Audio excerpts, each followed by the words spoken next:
A los solteros y a las viudas les digo que sería mejor que se quedaran como yo, pero si no pueden dominarse, que se casen, porque es preferible casarse que quemarse de pasión.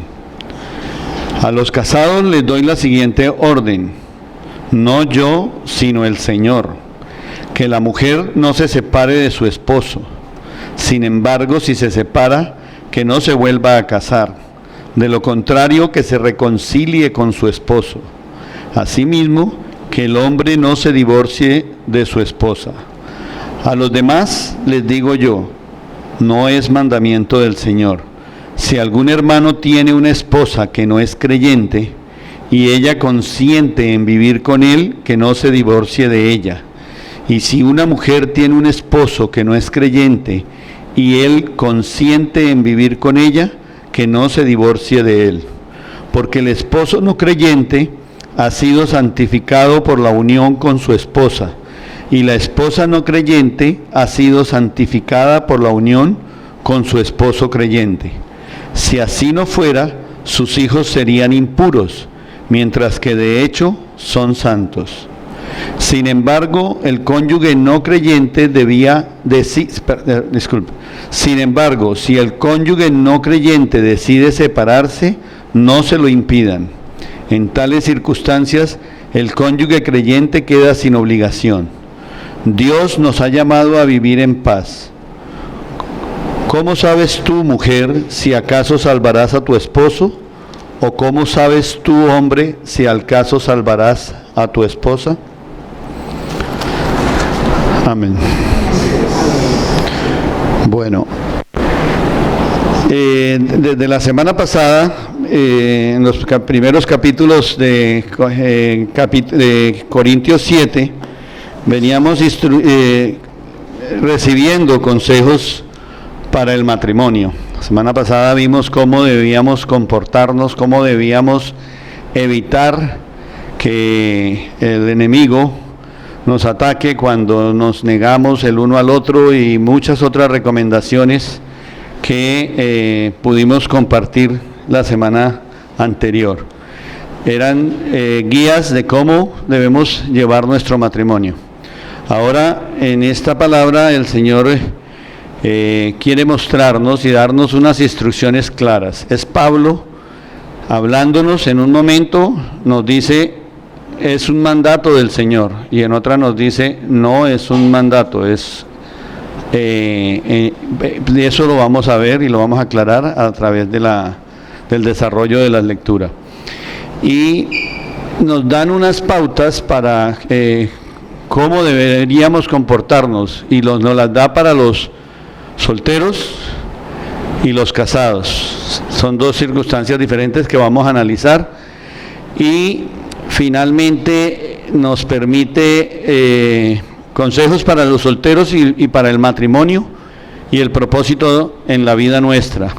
Luego vamos a través de estos versículos también da unas pautas sobre la separación y el divorcio.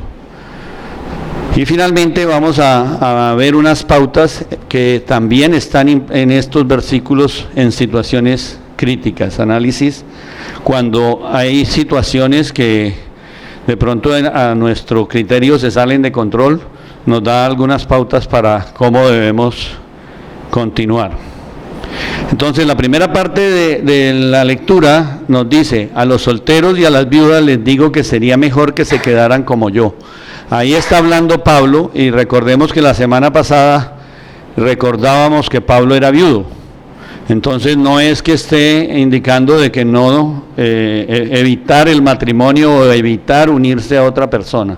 Él ya fue casado, él vivió la experiencia, ahora es viudo, y él tiene un propósito diferente al que pueda tener una persona joven o una persona con la que quiere emprender un matrimonio. Entonces no se debe malinterpretar la intención de Pablo en este momento cuando dice que deberían quedarse como yo. Pero si no pueden dominarse, que se casen, porque es preferible casarse que quemarse de pasión. Es una instrucción hacia los solteros, principalmente, porque teniendo en cuenta todo eso que viven los jóvenes ese ataque del mundo también diario. Entonces el consejo que él les da es: mira, yo sé lo que están viviendo, yo sé de las pasiones que están viviendo, y por eso, si tú estás viviendo eso, no le des espacio al enemigo. Es preferible que te cases. Pero en el casamiento, siempre que hay una unión con otra persona, no hay matrimonio sin conflicto.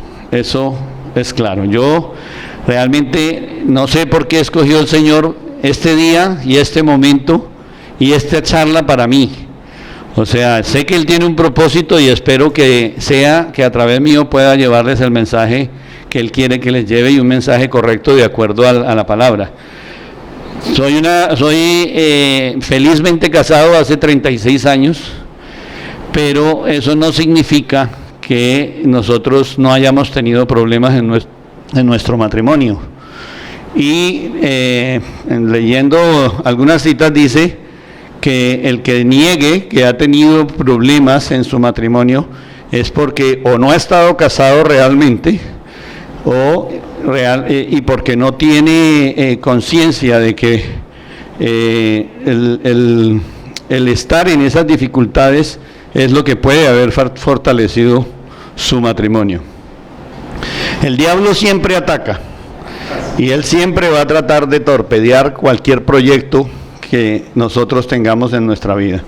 Y el proyecto del matrimonio es un proyecto que Dios quiere para todos nosotros. Entonces, esa es una de las vías que utiliza el enemigo para atacarnos y para torpedear los proyectos divinos. Entonces debemos estar atentos a esas señales de ataques del enemigo para podernos fortalecer. Como cristianos sabemos que con nuestros valores cristianos, y mientras nosotros seamos fieles a la palabra, el enemigo no puede con nosotros. El enemigo ya fue derrotado. Entonces, puede haber muchas situaciones. Como les digo, en el día a día nosotros siempre vamos a ver, y con mi esposita 36 años de matrimonio no significa que no hayamos tenido dificultades. Y bueno, yo voy a aprovechar este momento precisamente para pedirle perdón, porque sé que yo la he tenido más fácil que ella realmente. Entonces hay momentos de nuestra vida donde algunas actitudes nuestras, una manera de ser, te hieren, te ofenden, pero es con esto, es con los principios, con los valores cristianos. Cuando ella me trajo a los pies del Señor, hoy estoy dando un parte de que mi vida cambió y que nos facilitó mucho más este día a día del matrimonio. Siempre hay problemas. Miremos en Proverbios 27:7, dice: el hierro se afila con el hierro y el hombre con el trato con el hombre. Entonces la primera salida no es al momento en que ya tenemos problemas, de una vez cada uno tomar su posición. En todos los aspectos, muchas veces decidimos: no, es que tú no sabes administrarlo, lo económico, entonces lo mío es tuyo y lo tuyo es mío, y ahí empezamos a darle esa cabida. Solamente no hay un momento donde la pareja se separe de alguna manera, y no tiene que ser física, sino unas decisiones que tomen equivocadas hacen de que no tengan esa comunión, y al no tener esa comunión no pasa lo que está pasando aquí. Ese versículo se refiere a las espadas, aquellas espadas que era necesario siempre para poderlas mantener afiladas, tenerlas rozando permanentemente para que ellas mantuvieran su filo.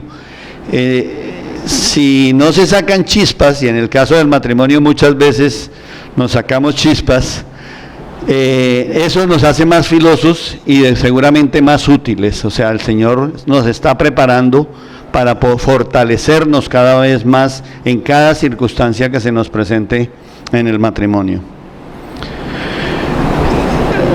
Soltería, matrimonio y propósito en la vida. Todos tenemos y debemos tener propósitos de vida. El jueves en la reunión de hombres precisamente tocamos ese tema, y era tener que el Señor, nuestro Señor tiene un propósito en la vida de cada uno de nosotros, pero nosotros también tenemos nuestros propios sueños. Y lo ideal es que nosotros podamos llegar a un momento donde la bendición es que cuando nuestros sueños se complementan con los sueños del Señor, cuando nos encontramos nosotros soñando y el Señor tratando de que esos sueños se nos hagan realidad, el día que nosotros los logramos, es gloria a Dios para poderle dar eso.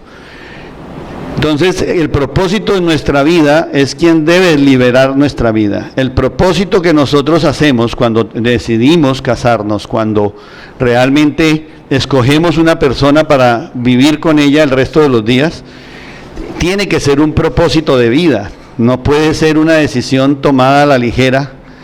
Esto es especialmente para los solteros.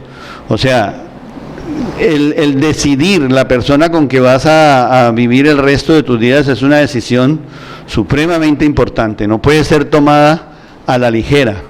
Y es por esto, o sea, es que todos debemos soñar, pero todos estamos de acuerdo a los propósitos del Señor para nuestra vida. Entonces Él nos deja soñar y Él nos deja escoger la persona que nosotros decidamos coger, pero esa decisión debe ser tomada muy en serio, no puede ser tomada a la ligera y debe convertirse realmente en un norte.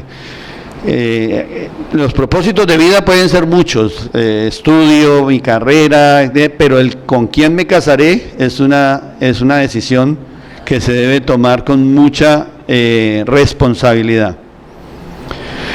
Nosotros no vivimos para descubrir nuestro propósito. O sea, la vida de nosotros no está enfocada solo a descubrir cuál es el propósito de nuestras vidas. Nosotros vivimos para cumplir el propósito de Dios.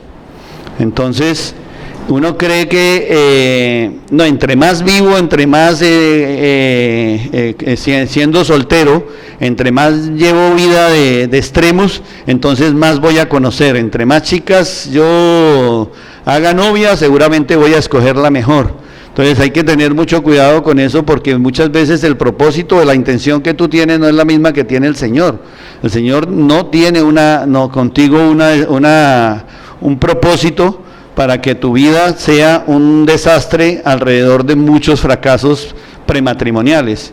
Entonces tener el presente de que nosotros vivimos es para cumplir los propósitos de nuestro Señor, quien nos creó. Entonces debemos siempre estar atentos a la dirección divina, y aquí vuelvo a repetir lo de el momento ideal es cuando los propósitos del Señor se unen con tus sueños, cuando el haber escogido a la persona correcta es la confirmación de que el Señor está trazando tus planes alrededor de esa persona. Tú lo vas a sentir y lo vas a saber. Todo parecería, especialmente para los jóvenes cristianos, dice, se me acabaron los problemas, porque si yo escojo bien y oro y el Señor me pone la persona correcta, pues aquí no vamos a tener más problemas. Pero a través de la palabra vimos en estos versículos que no solamente nos da unas pautas de cómo debemos escoger, sino que también nos dice si esto pasa o esto pasa. O sea, está considerando que a pesar de que hagamos todas las cosas como Él quiere, de acuerdo al propósito de Él, no significa que no vayamos a tener problemas en el matrimonio y que nos vayamos a ver abocados a situaciones delicadas donde tenemos que tomar decisiones. Es importante lo de los sueños para especialmente los solteros, porque inicialmente ustedes inician con unos proyectos individuales. Yo quiero ser profesional, quiero tener una maestría, quiero ser excelente trabajador, pero de pronto en ese quiero ser, se les aparece una persona, se enamoran de ella, y ahí, ¿qué va a pasar? ¿Voy a seguir con mi proyecto individual? No, ya no puedes. Si quieres escoger a esa persona para unirte a ella en matrimonio, vas a tener que unir esos sueños con tus sueños personales al servicio del matrimonio. Al casarme, mi proyecto individual debo colocarlo al servicio del matrimonio. Esas son más o menos las primeras recomendaciones que hay en general hacia los solteros pero es la base también. Fíjese que estamos hablando de poner nuestros propósitos, nuestros sueños. Él no está hablando solamente para los solteros. Él nos está diciendo también a los casados de que así debimos empezar. Si no empezamos así, debemos corregir. Debes tener un propósito en tu matrimonio. Puede que tu matrimonio esté empezando. Y entonces, ya conociendo esta palabra, debes proyectarte hacia hacia un propósito final de tu matrimonio, que sea de acuerdo con la voluntad de Dios. Entonces, es importante que lo notemos ahorita, porque a través de ese propósito y con lo que nos dice la palabra en relación a que debe haber una comunión, tus proyectos deben ser mutuos con la persona que tú escogiste. Entonces puede estarnos pasando a nosotros, los que de pronto no recibimos esta instrucción inicial, de que no lo habían entendido así, y ahorita llevan unos años de casado y llevan cuentas separadas, porque yo trabajo, tú trabajas, y lo mío es tuyo, y lo mío es mío, entonces cuando se dan esas cosas, esto nos dice no puede ser así. Aquí es donde nos empezamos a ver que tenemos que ser de acuerdo, como lo dice, uno solo, en esa misma intención y en ese mismo propósito de alcanzar los propósitos del Señor a través del matrimonio. Al casarte, tu vida no es un proyecto individual. Para casarte debes plantearte cuál es el proyecto de vida como matrimonio, lo que estábamos diciendo ahorita. O sea, no importa que ya hayas empezado hace 2, 3, 5, 7, 8 años. Si no tenías un propósito común, es la hora de que lo hagan. ¿Ya? Es la hora en el momento en que tengan ese proyecto mutuo. ¿Ya? No puede haber separación, porque empiezan las separaciones desde ese momento. Cuando tú separas las cosas de tu matrimonio, que deben ser una sola, cuando las empiezas a separar, la toma de decisiones, cuando la toma de decisiones es de una sola persona y no de la otra, no están actuando de acuerdo a las instrucciones del Señor. El matrimonio es un proyecto de vida en común. El amor es una decisión. Decide ser feliz. Esto lo tomé al final esta mañana leyendo el devocional con mi esposita. Hablaban de eso. Fue el cierre de un devocional muy bonito esta mañana, y hablaba de eso, que todo en la vida de nosotros es una decisión, y el amor como tal es una decisión. Y yo decido ser feliz. El lema de esta mañana del devocional era de una anciana que la iban a llevar por primera vez, la iban a poner en un ancianato, y cuando todo el mundo pensaba que ella iba a amargada, no sé qué, nada, le estaban diciendo cómo iba a ser su cuarto, y ella antes de llegar al cuarto ya estaba diciendo que estaba hermoso y que estaba lindo. Entonces todo el mundo estaba como extrañado, y ella dice, no, es que yo ya me dispuse a que voy a ser feliz en el lugar donde voy a estar. Entonces me pareció muy bonito, y creo que encajaba bien dentro de este análisis de cómo debe ser el matrimonio. Entonces el matrimonio es una decisión, y en el matrimonio decides ser feliz, definitivamente. Y debe ser un lema siempre presente en cualquier circunstancia que se presente para el matrimonio. Nos va a ayudar a manejarla. Un resumen muy general, entonces, para los solteros, y para terminar, dice: tienes que plantearte con tu futuro cónyuge cuál va a ser tu proyecto matrimonial. ¿Qué preguntas puedes levantar para definir tu proyecto? ¿Dónde vamos a vivir? ¿Cuánto vamos a ahorrar? O sea, tener todo un proyecto en común. Y al final, ¿cómo va a ser la manera de manejar nuestra espiritualidad? Eso también es importante que se hable antes de dar el paso del matrimonio con la persona que han escogido. Es una manera de decirte: haz tus planes, pero hazlos siempre de la mano del Señor. pónganlo en oración y comuníquense antes de iniciar un matrimonio. Ahora nos toca tocar la segunda parte, que es la separación y el divorcio.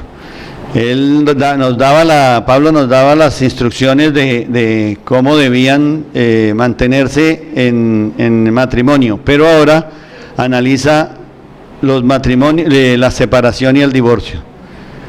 Definitivamente matrimonios que no tengan un proyecto en común están dando el paso hacia una separación. Era lo que hablábamos ahorita. Si empezamos a dividirnos en pequeñas cosas, en decisiones, si no toman las decisiones de respecto a los hijos de manera conjunta, ahí hay un problema. Si el papá es el autoritario en el matrimonio y la esposa no tiene cómo opinar, ahí están dando un paso grande hacia una separación. Satanás está atacando. Pero la voluntad de Dios, no es voluntad de Dios el divorcio del hombre y la mujer. Eso está claro en las instrucciones de la Biblia. O sea, hay varios pasajes de la Biblia donde es claro de que el Señor no aprueba el divorcio. Entonces, para una pareja cristiana, todos sabemos que la palabra de Dios es palabra de Dios, por lo tanto es verdad y es lo que Dios preparó para nosotros, para nuestro bien. Entonces, si Él nos dice que no podemos divorciarnos, no podemos divorciarnos. Solamente hay una exclusión y la vamos a analizar más adelante, es también establecida ahí. Entonces se pregunta uno, pero bueno, ¿qué voy a hacer? Si yo ya me separé, si ya no, vamos a ver las circunstancias en que se separó y vamos a ver de qué manera se puede restaurar una decisión o una situación que se haya tomado. Pero lo más importante es tener siempre presente que Dios no aprueba el divorcio, de ninguna manera. Entonces, si no lo aprueba y somos cristianos, ¿qué nos queda? Luchar, ¿cierto? Luchar por ese matrimonio. Entonces, de pronto uno dice, hombre, pero es que no es fácil, y uno ve tantas situaciones, ¿verdad?, alrededor de los matrimonios, que uno ve muchas esposas que son maltratadas, golpeadas, que las ve uno físicamente, uno dice, pero ¿cómo es posible que esto lo acepte el Señor? Vamos a ver un poco alrededor de eso y al final sacamos nuestras conclusiones. Entonces dice en 1 Corintios 7:10, siguiendo con los versículos que leímos, dice: a los casados les doy la siguiente orden. Está hablando Pablo, pero aclara, yo no, sino el Señor. Entonces, aclaremos por qué es palabra del Señor. Porque a pesar de que está hablando Pablo, y uno diría, él está dando unas instrucciones de que nadie se puede separar. Pero acuérdense que todo lo que está en la palabra fue inspirado por Dios. Todos los que estudiamos la Biblia y todos los que hicimos el IBLI, todos recordamos que una de las características de la palabra es que fue inspirada por Dios, y fue claro que fue inspirada inclusive a personas que no eran preparadas, que no tenían el conocimiento suficiente para poder haber escrito de la manera que escribieron.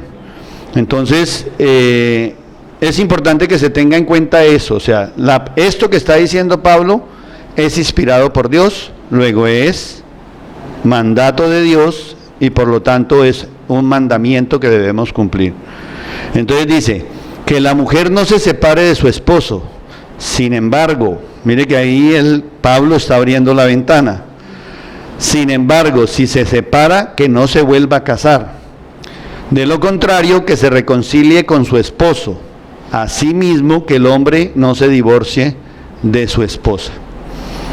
En el contexto actual, moderno, uno diría, hombre, pero lo normal en el mundo es que si la pareja no pudo vivir, se separen y ellos rehagan su vida. Ese es en el contexto del mundo. Aquí estamos hablando de un contexto cristiano, o sea, son matrimonios cristianos. Si estuviéramos hablando de matrimonios del mundo, pues eso no lo va a cumplir. Uno diría, esto no se puede cumplir. Pero si estamos en el contexto cristiano, debemos entenderlo así y debemos trabajar para que eso sea así. Entonces, ¿por qué le da Pablo o por qué el Señor da la instrucción de que si se llegara a separar, no se vuelva a casar? Lo vamos a ver más adelante. Mateo 19:6 dice: así que ya no son dos, sino uno solo. Por tanto, lo que Dios ha unido, que no lo separe el hombre. Es una confirmación más de que Dios no está de acuerdo con la separación de los matrimonios. En Efesios 5, 21, 22 dice: sométanse unos a otros por reverencia a Cristo. Esposas, sométanse a sus propios esposos como al Señor. Esposos, amen a sus esposas, así como Cristo amó a la iglesia y se entregó por ella. Aquí dice por reverencia al Señor. En la Reina Valera dice por temor a Cristo. Entonces, este pasaje lo vamos a tocar un poquito más adelante también, pero es que la única manera de poder seguir las instrucciones del Señor es cuando tratamos de hacer las cosas agradando al Señor. O sea, acuérdense que también aclaramos la vez pasada que el temor no es cumplir la palabra por temor. Fíjate que en la nueva versión dicen por reverencia al Señor, por respeto al Señor, por seguir sus instrucciones. Dice Mateo 5:32, pero yo les digo que excepto en caso de infidelidad conyugal, todo el que se divorcia de su esposa la induce a cometer adulterio, y el que se casa con la divorciada comete adulterio también. Entonces, esto explica un poco lo que veíamos anteriormente de la instrucción de por qué él le dice: mejor que no te vuelvas a casar porque estás en pecado. Ella al separarse está en adulterio.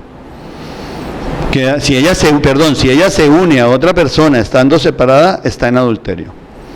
Entonces, por esa razón, él le recomienda que no se vuelva a casar. Pero parece muy drástico, ¿verdad?, la instrucción respecto a que solamente por la infidelidad conyugal. En la otra versión dice que es por inmoralidad sexual. Dice que por inmoralidad sexual también puede haber una separación. Pero también nos recuerda el Señor que incluso en el caso de adulterio, aún así, nosotros debemos dar primero la opción de perdón a esa persona. No significa que en el momento en que la pareja falló y te fue infiel, inmediatamente cerremos el libro, porque mire, aquí la palabrita menuda que está en la Biblia me dice que ya yo me puedo separar, chao, y no voy a estar en pecado. Esa es la única condición que Él permite para eso. Pero también nos recuerda cuántas veces el Señor, nosotros hemos sido con Él, hemos sido infieles con Él, en muchos aspectos, y siempre nos perdona, siempre que regresamos a Él nos perdona. Entonces, hay un llamado aquí también a que aunque hay esa salida, aunque es la única condición que Él permite para que un matrimonio pueda ser disuelto, o que él o ella se puedan separar, primero debemos darle la oportunidad del arrepentimiento y poderlo perdonar o perdonarla, en el caso que sea. Nos recuerda el Señor cuánta infidelidad nuestra Dios nos ha perdonado, y perdonar a aquella persona que nos hirió y restablecer nuestra relación es el camino correcto. ¿Cuántas veces? Ahí sí, ¿cuántas veces nos ha perdonado el Señor? Pero ahí solamente lo va a saber uno. Leía yo, preparando esta charla también, y al hablar de eso, que decía que no se puede separar, que no siendo cristiano no es una alternativa al divorcio. Entonces, pero tal vez sí me estoy adelantando, porque es en el caso en que los dos no son cristianos, que también es una parte que vamos a ver aquí. Esto estamos hablando cuando los dos son cristianos. Entonces, Vamos a analizarlo más adelante cuando la pareja, hay uno que no es convertido y la otra persona sí es la que lleva el cristianismo. De todos modos, es importante entender que el adulterio es algo que rompe el pacto matrimonial, en el momento para el Señor y patrimonial también. El adulterio realmente rompe el pacto, ¿cierto? Acuérdense que cuando nosotros nos casamos, y nos lo recordaba Freddy la semana pasada, era en ese sentido. Nosotros tenemos un pacto matrimonial, nosotros hicimos un pacto ante Dios. Entonces eso no es un solo contrato de un compromiso, es un pacto con Dios, y el adulterio rompe ese pacto dentro del matrimonio. Entonces es una falta grave, y por eso el Señor la considera al nivel que es la única exclusión que hace para poderse divorciar. En el Antiguo Testamento era tan delicado que recordemos que lo apedreaban al adúltero hasta la muerte, y era sencillamente para poder dejar libre a la otra persona. Una vez muerta ya podía volverse a casar, porque el otro la otra ya estaba muerta. El Señor me enseñó el perdón y la misericordia, la restauración y la nueva oportunidad. Recordemos siempre eso también en los momentos en que estamos siendo afectados por una situación grave en el matrimonio, y que nos lleve a eso. Debemos perdonar. Somos cristianos y somos llamados a eso. Esa es la esencia de nosotros.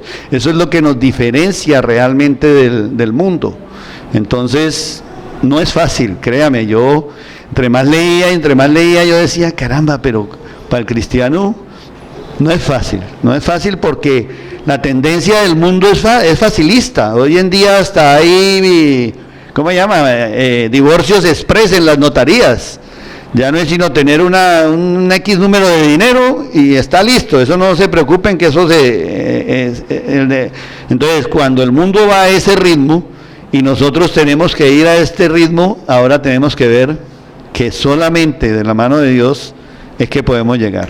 Y el propósito final de nuestra vida, que es la salvación, ¿cierto? Entonces, dentro de uno de los apartes que leía, y una charla que también escuché, decía el pastor, hablaba de cuántas veces tenía que perdonar. Le decía, mira, no importa si son 10, si son 20 o son 30 años en que vas a tener que soportarlo, porque lo que tú estás haciendo ahí de pronto no lo estás viendo, pero finalmente puedes lograr, que lo vamos a ver al final, puedes lograr la salvación de esa persona. Pero no tiene por qué preocuparte si él llega o no llega finalmente, a pesar de tanto esfuerzo. Lo que tienes que estar convencida es que tú tienes garantizada la salvación. Esa es la diferencia realmente, de a pesar de lo difícil que es, nuestra meta no tiene que estar aquí, tiene que estar en la salvación. Yo estoy haciendo lo que el Señor me ordena hacer. Entonces, si me dice que no me divorcie, tengo que luchar, tengo que sacrificarme, tengo que hacer hasta el final poder lograr eso. Vamos a seguir avanzando dentro de lo que el Señor nos indicó para prepararlo, y vamos a ver qué otras instrucciones tiene para nosotros. Recordemos que un divorcio para los hijos es catastrófico. En el versículo también nombra a los hijos, porque dice... recordemos que en la parte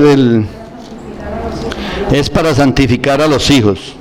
Si así no fuera, sus hijos serían impuros, mientras que de hecho son santos. Entonces, el divorcio es catastrófico para los hijos también. Si decides divorciarte, no vas a bendecir a tus hijos. Tus hijos son salvos por tu testimonio, por tu luz. O sea, esa es una razón más, porque yo creo que si hay algo que nos mueve, es el amor hacia nuestros hijos. Entonces fíjate que aquí nos está recordando que esa es una razón más. No solamente es un mandato de Dios, sino que antes de tomar una decisión de esas tienes que siempre pensar en lo que va a ser para tus hijos. Si el Estado avala el divorcio, no quiere decir que yo como cristiano lo tenga que utilizar, era lo que hablamos. Hay muchas normas del mundo que hoy en día están cada vez más facilitando los divorcios, pero no es la vía que debe tomar el cristiano. Veamos entonces dos posiciones en las que nos podemos encontrar también cuando decidimos con quién casarnos. Dice, a los demás les digo yo, o sea, a los que no están en matrimonio, los que no son matrimonios cristianos, dice, a los demás les digo, y aquí aclara, no es un mandamiento del Señor. Si algún hermano tiene una esposa que no es creyente y ella consiente en vivir con él, que no se divorcie de ella. Aquí la situación es en que uno es creyente y el otro no, pero aclara, si los dos son conscientes de que pueden vivir de esa manera, o sea, de que al esposo no le va a molestar que su esposa dedique tiempo a la oración, no hay problema. Si ella quiere ir a los servicios dominicales y él no es problema. Está diciendo, no te separes por una razón de que tu esposo o tu esposa no es creyente, no es razón para que te divorcies.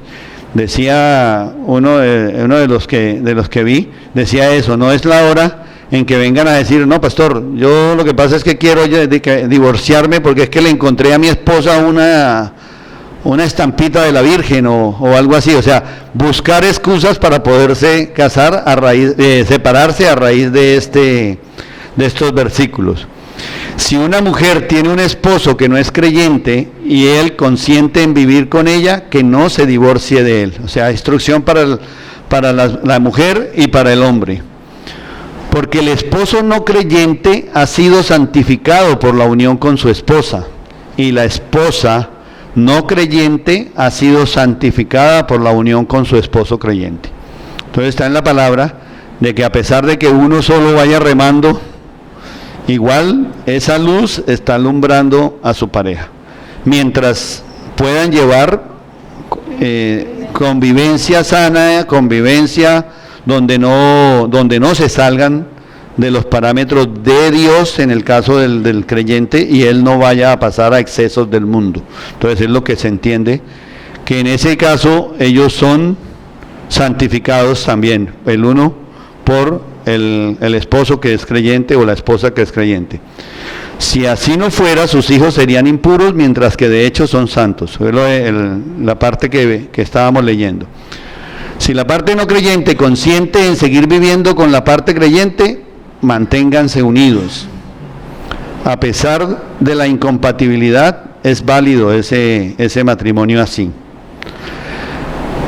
La parte no creyente no tiene luz y para él de pronto no va a entender todo lo que significa el matrimonio, pero la luz, volvemos a lo mismo, la luz que tú estás irradiando cuando eres creyente alcanza para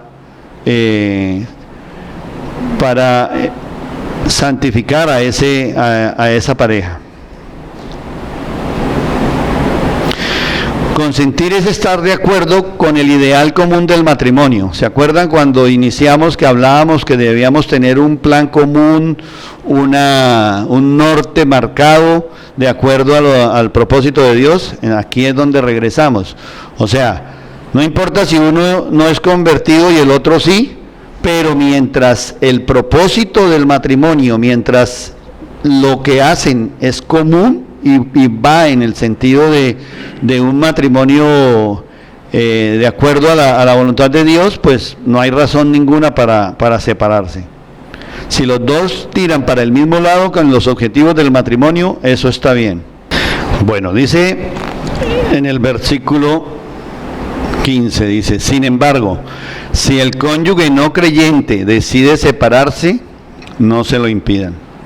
Fíjate, aquí abre también un espacio el Señor para poderse separar. Pero la decisión de quién tiene que venir, del no creyente. O sea, El creyente no tiene la opción. El no creyente tiene la opción porque no conoce la verdad. Entonces dice, si el cónyuge no creyente decide separarse, no se lo impidan. En tales circunstancias, el cónyuge creyente queda sin la obligación y por lo tanto no estaría en pecado. Puede retomar su vida. Dios nos ha llamado a vivir en paz. Esa es otra razón importante. O sea, nosotros si luchamos a veces por tratar de que esa persona que tomó la decisión de no continuar en el matrimonio porque se cansó de ser fiel a los lineamientos que le estaba poniendo su esposa de acuerdo a los principios del Señor, y aún así decide irse, si ella trata de retenerlo de alguna manera, ahí lo único que va a hacer es conseguir maltrato o realmente situaciones que la van a incomodar a ella, la van a alejar, y es más, pueden afectar a sus hijos. Entonces, por esa razón, si él no quiere, siendo inconverso, si él no quiere continuar, fírmale el divorcio y reinicia tu vida con la bendición de Dios. En estos casos llevaría la bendición. ¿Cómo sabes tú, mujer, si acaso salvarás a tu esposo? O como sabes tú, hombre, si acaso salvarás a tu esposa. O sea, es importante que aquí tengamos en esa parte final, tengamos claro que no debemos tirar la toalla. No debemos insistir. O sea, no es que a la primera vez que llega el inconverso y dice, no, mira, yo ya me voy porque esto no lo aguanté. Trata de luchar hasta donde sea realmente viable, donde uno sienta que puede haber un cambio. Pero si ya es una cuestión recurrente, una actitud que no es sana, pues entonces ese sí es el momento de alejarte. Pero cuando dice que somos llamados a vivir en paz, es que debemos también luchar hasta último momento porque ese matrimonio siga a flote. El texto recuerda que es la parte no creyente que se quiere separar. La parte creyente no debe buscar el divorcio. Y prima la paz a la cual Dios nos ha llamado, a vivir en paz en este mundo. Si tu vida matrimonial va a ser un conflicto, el único perjudicado vas a ser tú, porque va a ser una vida imposible, inclusive la de tus hijos.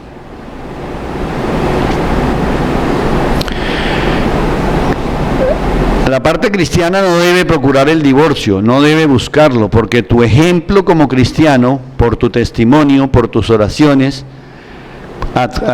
gracias a eso, de pronto consigues que ese creyente logre cambiar. ¿Cuánto tiempo? No se sabe. Y ahí, sobre todo entre las mujeres, sé que hay unas mujeres que se dedicaron muchos años a traernos a nosotros a los pies del Señor. Ustedes conocen la historia mía con mi esposita y doy gracias al Señor por eso, y es un llamado y una invitación a que no bajen la guardia. Siempre hay un momento cuando el Señor lo toca a uno, no importa cuántos años hayan pasado, cuando lo toca, le abre los ojos y lo trae realmente a la verdad. Pautas para situaciones críticas. Plantea el estudio que estábamos revisando. Dios nunca somete a la degradación a ninguna persona. Quiero, por favor, que aclaremos aquí que nosotros estudiamos de pronto diferentes fuentes, nos parecen que son fuentes que se ajustan a la verdad, pero en algunos momentos uno como que duda, dice si será cierto, porque por un lado dice que no reacciones, y aquí abren interpretando algo de la palabra cuando son situaciones críticas que debe hacer el hombre o la mujer cuando ya, digamos, hay casos de maltrato. Dios nunca somete a la degradación a ninguna persona. Cuando Pablo habla del matrimonio en Efesios 5, 22, 33, señala que el hombre debe amar a su mujer y la mujer obedecer a su esposo. Pero antes de eso dice, en Efesios 5:21 dice, de toda relación de comunidad, y es someterse los unos a los otros en el temor del Señor.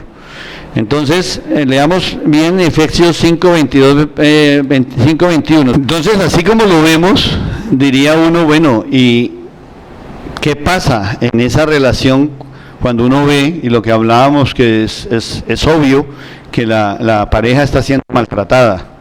Que uno ve que realmente física, psicológicamente o algo está siendo maltratada, ¿qué opción tienen?